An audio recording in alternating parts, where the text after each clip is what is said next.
Ano siya matulin siya, nagwa 1.3 speed niya 2 beses. Quezon boy. Bakit? Kasi halos lahat ng bitaw sa Quezon siya naglalap winner Ginagamit ko to. Ano yan, sir? Pantao to MWF din to ginagamit ko. Kamusta naman yung resulta sa ibon, sir? Hindi nagkakasite yung ibon ko, hindi nagkakasite sa mga sa training. Ultimo magkakasite sila yung one eye call kasi hindi naman nawawala yun. Pero isang araw lang nagkakaroon sila ng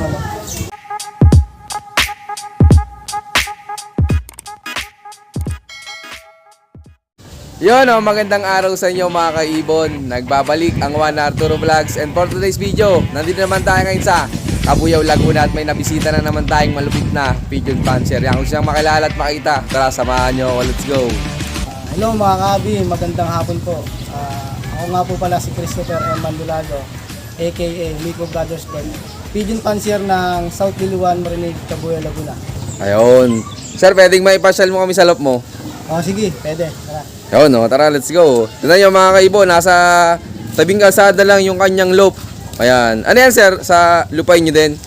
Opo, sa harap po ng airpod ko, bahay ng airpod ko. Kasi ang bahay ko nandito sa kabila. Kaya nandito po yung loop ko.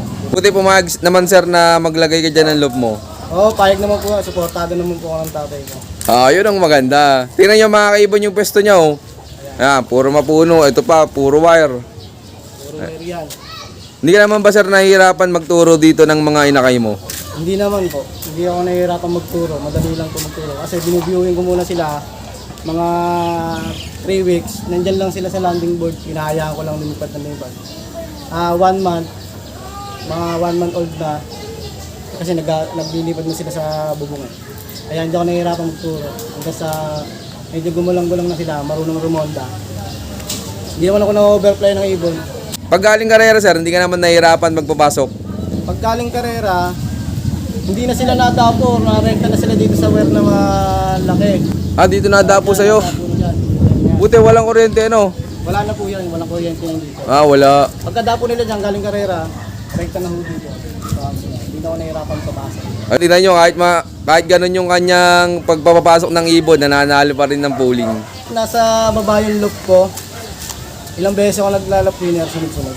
Ayun. Kahit nasa baba lang yung kulungan ko. Okay sana kung nasa taas yung kulungan ko, lalo na po. Di mas mabilis lalo, ano? Mas mabilis lalo.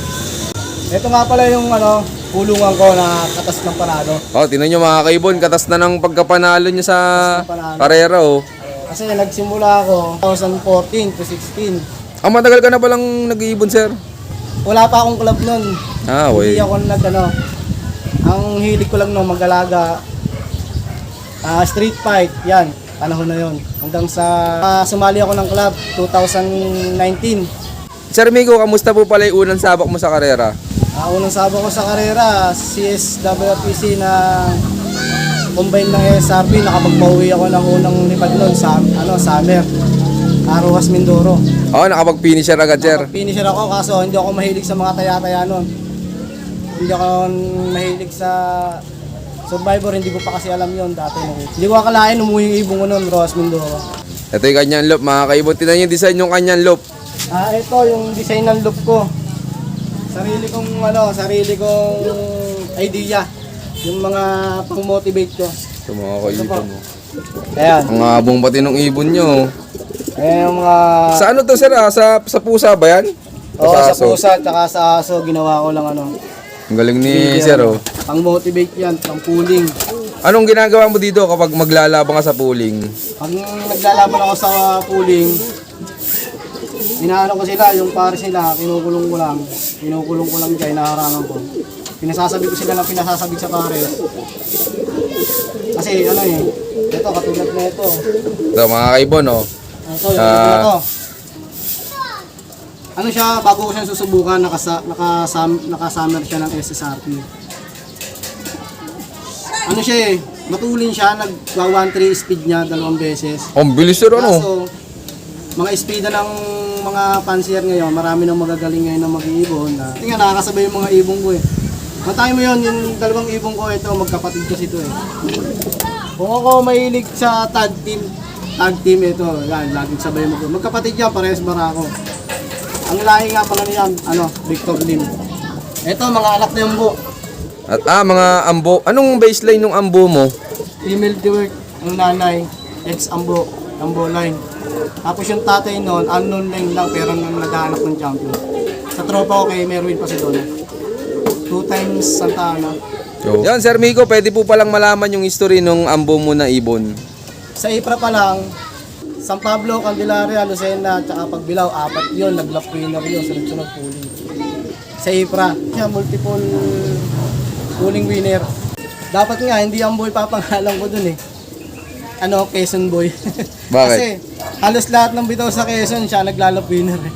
Ang galing ano? Oh, lap winner, tsaka Katanawang Quezon, Sariaya Quezon, Candelaria, dali lagi pooling nun, tsaka ano, Pagbilao. Ngayon, susubukan ko yon yung mga inakay nila. 5 yan, yung anak ni Ambo. Mga naka-norte, SLRPC.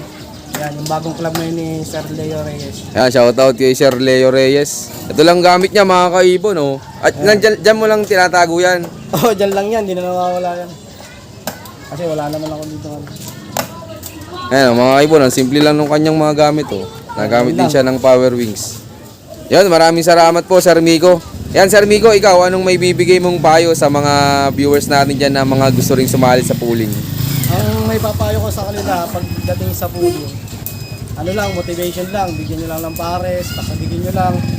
Tapos, hinaharangan ko yung ano, yung kapares nila, hinahayaan ko, pinasasabi ko lang talaga sila pagdating sa pooling. Tsaka, pinag-aaralan ko yung ano, mabalang ibon talaga, kahit pahirapan sa akin. Kailangan turuan yung ibon na rumekta, yung hindi nadadapo. Kasi ganun sila yung akin. Kasi minsan pagbaba dyan, re-rekta na kagad kahit maraming tao dito, bababa na kagad pusa. Yung ambo ko talaga kahit may tao nyo, kahit maraming tao dito, hindi na nahihilang yun. Pagtangay mo yung kada dadating yun, dire-diretso na dito sa kulong. Kasi dito nakakulong yun. Ayan, mga speaker nyo ba? Ay, ikaw, Sir, hindi ka mahilig mag-mid-toss? Hindi ako nagmi-mid-toss. Naasa lang ako sa track. Naasa lang ako sa training ng track. Yun, mga ganun.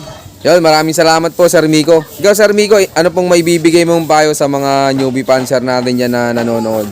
May bibigay ko sa mga newbie na nanonood na katulad ko, based ang may experience, ingatan yung mga ibon nyo, alagaan yung maigi, tutukan nyo para bigyan kayo ng panalo. Mag-focus kayo, gano'n. Kung anong kailangan na ibon, bigay nyo.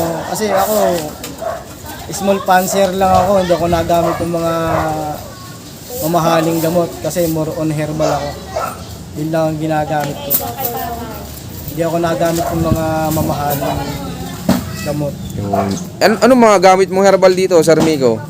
Ano lang, probiotics, tsaka yung oregano na may luyan dilaw, may honey. Ayun lang yung binibigay ko sa kanila, pinagsasaluto. Tapos nagamit ako ng Vitamin Pro. Yun lang. Ginagamit ko to. Ano yan, Sir? Pantao to eh. Ginagamit ko sa ibon. Ano yan? Turmeric. Yan. Okay. Luyan dilaw yan, Oo. may kalamansi. Anong gamit mo nan sa anong araw, Sir? Ano, ang ginagamit ko to, tuwing MWF din to eh, ginagamit ko. Kamusta naman yung resulta sa ibon, Sir? Hindi nagkakasakit yung ibon ko, hindi nagkakasakit sa mga sa training. Ultimo magkakasakit sila yung one eye cold kasi hindi naman nawawala yun. Pero isang araw lang nagkakaroon sila ng one eye cold sa mata. Ito gamit niya mga kaibon, oh. Napaka-basic lang. Basic lang yan, pula-puti. Yan lang ginagamit ko, pula-puti. Tsaka Power Wings. Yan lang. Yan, maraming salamat, Sir Miko. Yan, Sir Miko, gaano kasaya po ba sa pagkakalapati? Masaya sa pagkakalapati.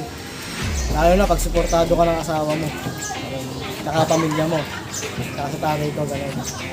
Tsaka yung anak ko, yan. Naalagaan ko ng ayos yan kahit nagkakalapati ako.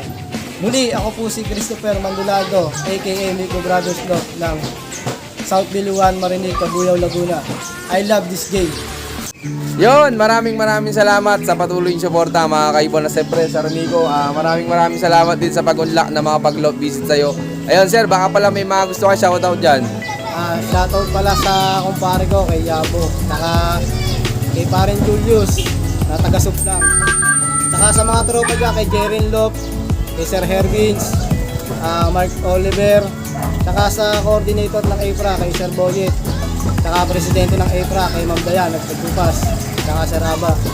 Saka shoutout kay Sir Raymond, MMPRX, coordinator. Saka sa ibang tropa dyan, mga hindi ko nabanggit, kay Bochip, kay Paring Oscadel, saka kay Paring Edward Don. Yan, shoutout sa inyo. Yun lang po. Yan. Yun, shoutout sa inyo lahat at syempre shoutout din sa lahat ng mga patuloy na sumusuporta dyan at abangan nyo pa yung mga susunod kong follow-up visits. So yun, keep watching and God bless you all. Thank you.